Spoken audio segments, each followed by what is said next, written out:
నమస్తే. ఇన్నాళ్ళు నన్ను సపోర్ట్ చేస్తూ, ఎంకరేజ్ చేస్తూ మీ ప్రేమని నాకు అందిస్తున్న ప్రతి ఒక్కరికి కృతజ్ఞతలు. అలాగే ఈ వీడియో కూడా ఖచ్చితంగా మీకు ఉపయోగపడుతుంది. లైక్, షేర్ అండ్ సబ్స్క్రైబ్ చేసి మీ సపోర్ట్‌ని నాకు అందించండి. అలాగే ఈ వీడియో పట్ల మీకున్న అభిప్రాయాన్ని కామెంట్ సెక్షన్‌లో కామెంట్ చేసి తెలియజేయండి. ఇప్పుడు వీడియోని చూద్దాం. నమస్తే, వెల్కమ్ టు అవర్ ఛానల్. నేను పద్మిని. ప్రస్తుతంతో పాటు ప్రముఖ ఆధ్యాత్మికవేత్త, ఆస్ట్రోన్యూమరాలజిస్ట్, ఎనర్జీ వాస్తు స్పెషలిస్ట్, శ్రీ విద్య ఉపాసకులు శ్రీమతి జయప్రద గారు మనతో పాటు ఉన్నారు. మాట్లాడదాం. జయప్రద గారు నమస్తే అండి. నమస్తే అమ్మ. శ్రీమాత్రే నమః. క్షేత్రదర్శిని అనే ప్రత్యేక కార్యక్రమం ద్వారా మన జన్మ జాతకంలో ఏ గ్రహం బాగోకపోతే ఎట్లాంటి ఫలితాలను ఇస్తుంది, మరి మనకి డేట్ ఆఫ్ బర్త్ లేకపోతే గనుక ఎట్లా మరి ప్రత్యామ్నాయం అనే విషయాల్లో చాలా అద్భుతంగా వివరిస్తూ ఉన్నారు. ఏ క్షేత్రాన్ని గనక దర్శించుకుంటే ఆ గ్రహం యొక్క అనుగ్రహం పరిపూర్ణంగా వస్తుంది అనేది. ఇక ప్రిడామినెంట్ రోల్ ని ప్లే చేసేటటువంటి గ్రహం ఎవరి జన్మ జాతకంలోనైనా శని భగవానుడు. మరి ఈ శని భగవానుడి యొక్క అనుగ్రహాన్ని మాత్రమే కోరుకుంటారు డెఫినెట్ గా. బట్ స్కూల్ టీచర్ లాగా తాట తీసేసేటటువంటి పరిస్థితి ఉంటుంది. తప్పు చేస్తే ఆ కర్మని మన చేత పరిపక్వం చేయించేటటువంటి అద్భుతమైనటువంటి స్వామి. మరి ఆయన అనుగ్రహం పొందాలి అని అంటే ఏం చేయాల్సి ఉంటుందండి? తప్పకుండా అనుగ్రహం కంపల్సరీగా కావాలి. ఎందుకంటే జాతకం వాళ్ళ రోజున చాలా మందికి అక్యూరేట్ గా తెలియనప్పుడు శని భగవాన్ ప్లేస్మెంట్ ఎలా ఇస్తాడు అనేది చాలా కష్టమే. జాతకం తెలిసిన వాళ్ళకున్నా శని భగవాన్ ఏ ఫలితాలు ఎప్పుడు ఇస్తాడనేది ఎవరికి తెలియదు. జ్యోతిషులు కూడా అంతే. ఎందుకంటే ఆయన టైమింగ్ వేరు, ఆయన పద్ధతి వేరు, ఆయన చెప్పే ఎనర్జీస్ వేరు. మనం చెప్పిన టైంలో ఆయన వచ్చి ఇస్తాడని సంబంధం లేదు. ఆయన ఇష్టమైనప్పుడు ఇస్తాడు. దీంట్లో ఆయన ప్రతిదీ అంటే క్యాల్కులేటర్స్ బాగా క్లియర్ గా ఉంటాయి ఆయన దగ్గర. ప్రతి ఒక్క విషయాన్ని, ప్రతి ఒక్క నిమిషాన్ని ఆయన క్యాల్కులేట్ చేస్తూ ఉంటాడు. ఎప్పుడెప్పుడు ఏ పనులు చేస్తున్నారు అనేది. అందుకని ఆయన టైమింగ్ వేరంటారు. సో మామూలుగా మన ఇండియన్ టైమింగ్ ప్రకారం మనం ఫాలో చేసి జాతకాలు ఏదైతే చక్రాలు వేస్తారో చాలా మంది జ్యోతిషం రాదేమో అనిపించి తెచ్చుకోవడం కారణం కూడా ఆయనేనా. ఆయన చెప్పే ఫలితాలు మాకు ఏం రాలేదని చెప్పి చెప్తుంటారు పాపం. ఎందుకు అంటే అక్కడ లెక్క వేసేది వేరు, ఆయన ఇచ్చే ఫలితాలు వేరు. సో మనం దీన్ని బాగా అనాలిసిస్, శని భగవాన్ గురించి ఒక చరిత్ర అంట మొత్తం ఆయన బాగా స్టడీ చేసి బాగా ఎంత బాగా అంటే ప్రతి ఒక్క చిన్న మైన్యూట్ కొని తీసుకుంటూ మనం అనాలిసిస్ చేయగలిగితేనే ఆ అక్యూరేట్ మనం వాళ్ళకి ఇవ్వగలం. ఈ టైంలో వస్తుందండి మీకు రిజల్ట్ అని. ఎప్పుడైతే కాదు ఇది ఇప్పుడు వస్తుంది, ఇది ఇప్పుడు వస్తుందంటే అస్సలు కాదు. ప్రతి ఒక్క నక్షత్రంలో ఉన్న పద్ధతులు అవి ఎవరిని చూస్తున్నాయి, ఎక్కడ ఉన్నాయి, ఆగ్రహాలు మళ్ళీ శని భగవాన్ చూస్తున్నాయి, అక్కడ మళ్ళీ ఫలితం పోతాయి. సో ఇలా ప్రతిదీ చెక్ చేసుకుంటే కానీ అవ్వదు. సో జాతకం తెలియకపోయినా శని భగవాన్ని ప్రసన్నం చేసుకొని చాలా ఇంపార్టెంట్ అందరికీ. సో ప్లస్ పాయింట్స్ ఆయనవి ఏంటి అంటే, శని భగవాన్ ఒకవేళ ఆయన అనుగ్రహం ఇస్తే ఏంటంటే ఆయన ఇచ్చిన ఆస్తులు ఎవ్వరు కూడా తరతరాలు అలానే ఉంటాయి. ఆస్తులు తరగవు అవి ఎక్కువ ఇస్తారు, అవి తరగవు కూడా. సో చాలా మంది ఎప్పుడో కట్టిన ఇల్లు అండి ఇది, కానీ అమ్మలేము, ఇల్లుని అమ్ముదాం అంటే ఏదో ప్రాబ్లమ్స్ వస్తుంది, అందుకే మేము ఇల్లు అలా ఉంచేసుకున్నాం అంటుంటారు. ఎందుకంటే ముత్తాతల నుంచి ఆ ఇల్లు అలానే వస్తుంది అని చెప్తారు. ఎందుకు రీజన్స్ అంటే ఆయన ఆ టైంలో ఆయన ఇచ్చిన ఆస్తి, ఆ ఆస్తిని ఎవ్వరు తీయలేరు, అంత స్ట్రాంగ్ ఇస్తాడు ఆయన ఇచ్చిన. అందుకే వివాహానికి శని భగవాన్ చూసుకుంటారు. ఎందుకంటే శని భగవాన్ వివాహం చేస్తే మళ్ళీ వాళ్ళు విడిపోరు, వాళ్ళు కలిసే ఉంటారు. అందుకే శని మహాదశలో వివాహాలు చేస్తూ ఉంటారు. ఆయన అనుగ్రహంతో అమ్మాయి వచ్చినా అబ్బాయి వచ్చినా జీవితాంతం ఇద్దరు కలిసి ఉంటారు, వదలకుండా ఉంటారు వీళ్ళు. అలాగే సంతానం కూడా శని భగవాన్ దశలోని సంతాన యోగం కూడా చూస్తుంటారు. ఎందుకంటే అలా పుడితే కొంచెం క్రమశిక్షణ పద్ధతి ఉండే పిల్లలు పుడతారు, వాళ్ళ వల్ల మనకు రేపు రోజున లైఫ్ బాగుంటుంది అనే ఉద్దేశంతో పూర్వం అలా చూసేవాళ్ళు కంపల్సరిగా అండి. ఈసారి శని భగవాన్ యోగిస్తే ఆయన ఇచ్చిన ఆస్తిని ఎవరు తీసుకోలేరు, ఆయన ఇచ్చిన నాలెడ్జ్ ఎవరు తీసుకోలేరు. ఆయన నాలెడ్జ్ ఇస్తాడు, బ్రహ్మాండమైన నాలెడ్జ్ ఇస్తాడు. ఏ విషయమైనా ఎప్పుడైనా కొంతమంది చూడండి, సందర్భం అవసరమే లేదు వాళ్ళకి, వాళ్ళే క్రియేట్ చేసి వాళ్ళే మాట్లాడగలరు ఆ సందర్భాన్ని. సో అలా ఆకర్షణ, మాట్లాడే విధానము, వాళ్ళ పక్కన వాళ్ళు చెప్పే ప్రతిదీ కరెక్టేరా, లాజికేరా, కరెక్ట్ పాయింట్ చెప్పారా ప్రతి ఒక్కరు అంటారు. ఎందుకంటే అది శని భగవాన్ ఒక వాక్ అనమాట.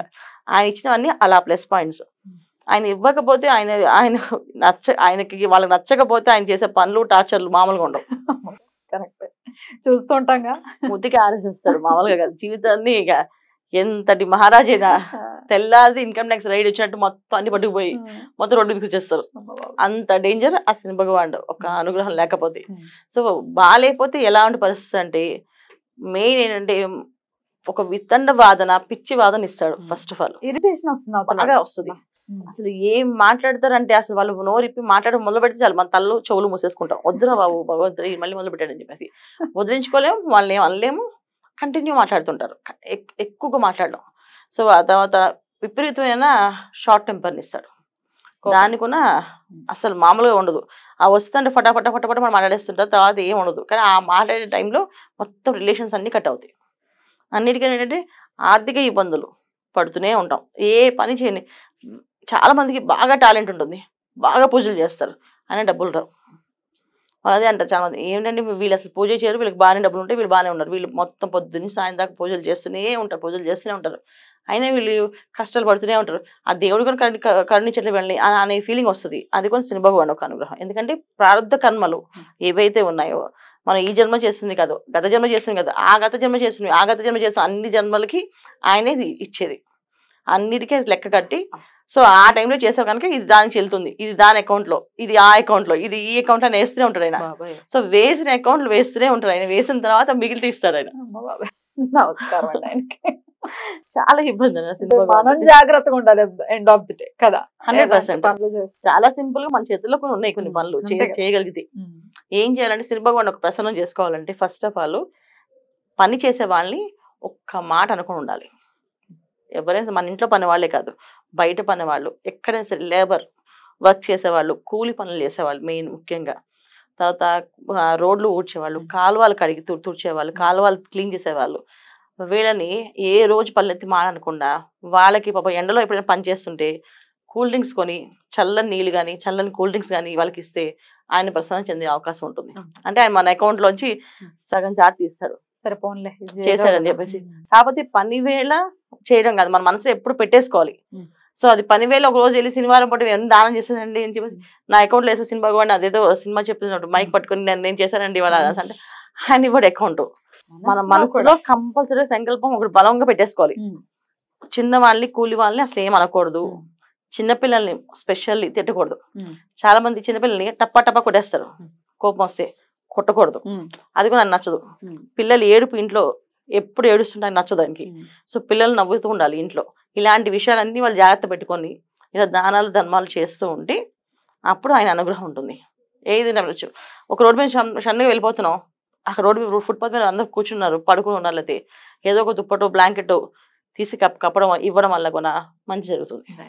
సో చాలా సింపుల్గా మన కింద పీపుల్ని అంటే మనకంటే కింద పనిచేసే వాళ్ళని రెస్పెక్ట్ గా చూస్తే ఆయన అనుగ్రహం దొరుకుతుంది. క్షేత్రం అయితే ఏ క్షేత్రం చెప్తారు?